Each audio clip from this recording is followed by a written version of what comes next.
Osio, I have a clip where man stating that the planet, during the time of the dragons or the dinosaurs, the planet was a hot planet, way hotter than it was before. And that he states that there were no polar ice caps. None. Here we go. Around the Earth, this ocean level used to be 80 feet higher. You don't believe me? On our small Caribbean island, there is a reef 80 feet in the air that's 80 million years old. Come on, I'll take you to it. It'll be like a field trip.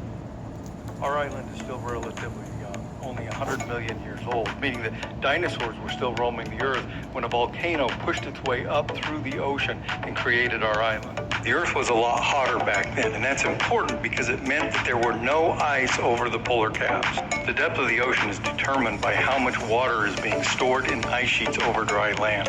Last week I showed you a waterfall that had been exposed during the Ice Age and then was covered up by water as the ice melted. Today there's still a lot of ice in the polar ice caps, but during the time of the dinosaurs that ice melted, and so the sea rose up another 80 feet above where it is now.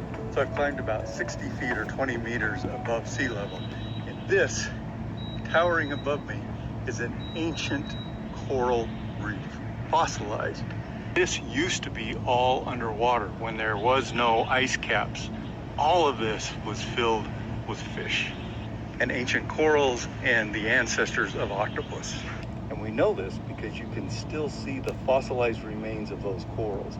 These are our hard corals. You can see the imprint that they left here 80 million to 100 million years ago.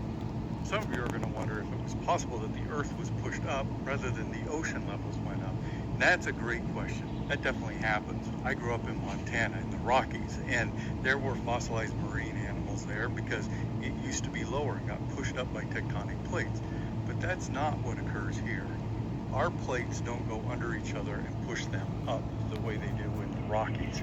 Instead, they're slip plates, so they run next to each other. So there's no uplifting. So this is the elevation that it was back 100 million years ago when this was a coral reef.